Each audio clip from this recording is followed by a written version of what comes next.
59ನೇ ಅಖಿಲ ಭಾರತ ಸಹಕಾರ ಸಪ್ತಾಹಕ್ಕೆ ಮೈಸೂರಿನಲ್ಲಿಂದು ಉಪಮುಖ್ಯಮಂತ್ರಿ ಆರ್ ಅಶೋಕ ಚಾಲನೆ ನೀಡಿದರು. ನಂತರ ಹಸಿರು ಕ್ರಾಂತಿ ಮತ್ತು ಶ್ವೇತ ಕ್ರಾಂತಿಯಲ್ಲಿ ಸಹಕಾರಿ ಸಂಸ್ಥೆಗಳು ಅದ್ವಿತೀಯ ಸಾಧನೆ ಮಾಡಿವೆ. ರೈತರಿಗೆ ಶೂನ್ಯ ಬಡ್ಡಿ ದರದಲ್ಲಿ ಸಾಲ ಕೊಡುವ ಮೂಲಕ ಸಹಕಾರ ಸಂಸ್ಥೆಗಳು ಬಡವರ ಪಾಲಿಗೆ ಸಂಜೀವಿನಿಯಾಗಿವೆ ಎಂದರು. ಈ ಸಹಕಾರ ಸಂಘಗಳ ಮುಖಾಂತರ ಇವತ್ತು ಬಡವನ ಮನೆ ಬಾಗಿಲಿಗೂ ಸಹ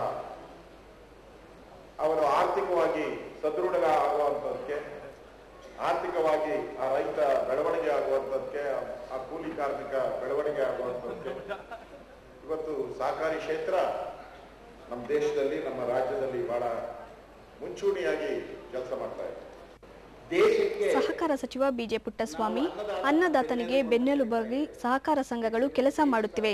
25% ಸಾಲ ಹೊಸಬರಿಗೆ ಕೊಡಬೇಕೆಂದು ಇಲಾಖೆ ಅಧಿಕಾರಿಗಳಿಗೆ ಆದೇಶ ನೀಡಲಾಗಿದೆ ಎಂದರು. ಈಗ ನಾನು ಎಲ್ಲ ಅಧಿಕಾರಿಗಳಿಗೆ 5 ತಿಂಗಳಿಗೂ ಸಹ ಒಂದು ಆದೇಶವನ್ನು ಕೊಟ್ಟಿದ್ದೇನೆ.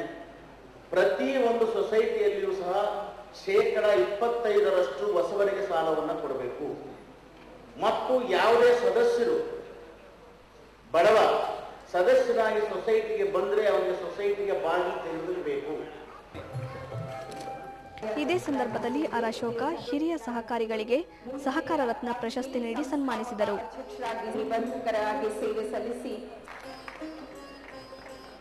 ಸಹಕಾರ ಎಂಬ ಕೃತಿಯನ್ನು ಸಚಿವ ಪುಟ್ಟಸ್ವಾಮಿ ಬಿಡುಗಡೆ ಮಾಡಿದರು.